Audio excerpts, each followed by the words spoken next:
Imagine finally finding the property you've been hunting for months, and later, after you purchase the property, you find out that you have thousands in unpaid taxes. That's a headache nobody wants, and it's why checking back taxes and liens before purchasing the property is so important. In the last video, we went over verifying ownership to ensure you're dealing with the rightful owner.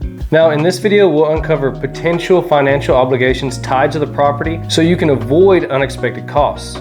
So I'd like to know in the comments, what's your biggest concern when it comes to back taxes and liens?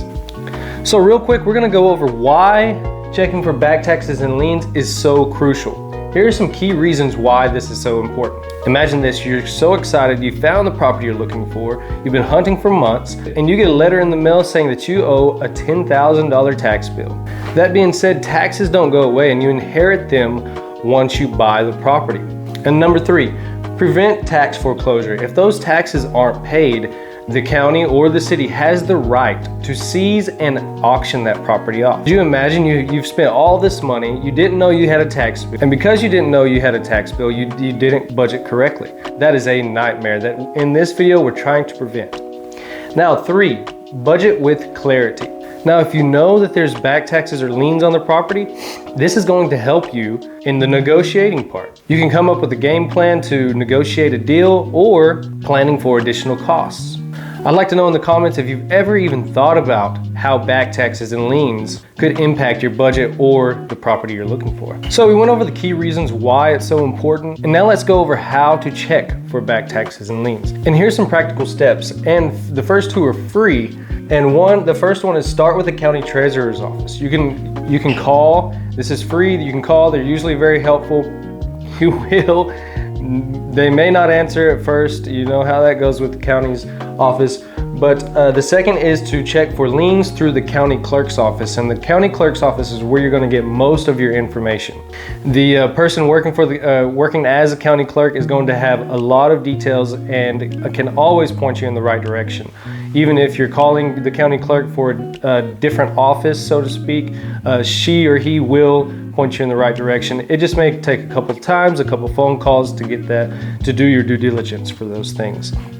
And third, hire a title company, and I'm going to recommend that for every single transaction that you do, because the title company has systems and processes in place to prevent these types of things happening. They do cost money, but it's also covering your ass the rest of the way. And they always lay everything out on the table for you so that you can decide. Now, if you do get into a property and you discover that you do have back taxes and liens, you can hire an attorney, and that's the last one, but you want to hire a real estate attorney.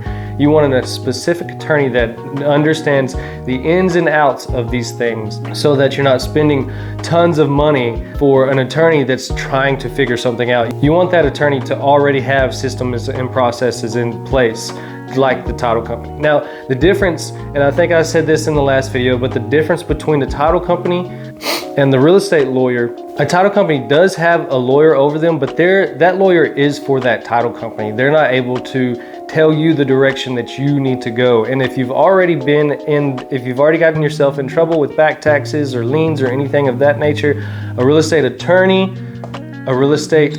will be able to sort you through those things. But I always recommend, and I'm so serious about this, just let the title company do their job, because they're very, very good at it. And if you've done this a few years and you have a title company that you've been working with, that's great, but I recommend using a title company that is within that county. Okay, let's talk about avoiding pitfalls and some negotiating tips for you. So some common mistakes to avoid is assuming the seller has resolved any taxes or liens. We all know what assuming is assuming it makes an ass out of you and me, so let's not be an ass. Okay, so overlooking the small liens that could delay closing costs, like some small liens, some examples would be utility costs that haven't been paid. Maybe the owner had some improvements done on the property, on the land, and the construction worker wasn't paid. That's an item that you need to know up front before purchasing the property. That would be a huge negotiating point. Now, 3, relying solely on online records without cross-referencing local offices. Sometimes the online records aren't as up to date, so you need to call and make sure that these are up to date, and so that you don't have any surprises coming your way. Okay, so let's move on to some negotiating tips, because any debt or liens can be a negotiating point for you to negotiate a better deal or to get those taxes and liens and debts cleared from the property.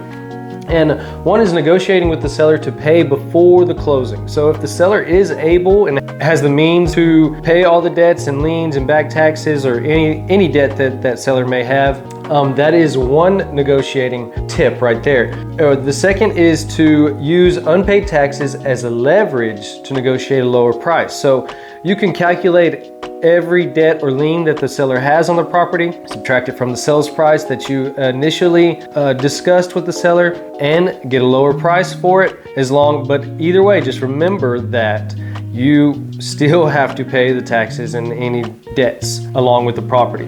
And number 3, include contingencies to protect yourself from unresolved debts. So in like the special provisions part of the contract, you can put a contingency in there that says if these debts aren't paid for before closing, then the contract is null. So I'd like to know in the comments what you would do if you found that you had a property that had unpaid taxes or liens on it. Let me know in the comments. So checking for back taxes and liens is extra work, but it's a critical step to avoid financial burden and making a smart investment. I'm Trent Babb, your Central Texas real estate agent. And if you have any concerns or comments on a property that you may be looking at, just let me know and drop a comment below. Give me some details and I'd gladly help. So that's all for this video. In the next video, we'll uncover zoning and land use regulations. These are rules that dictate what you can and cannot do with your property. That's all for this video.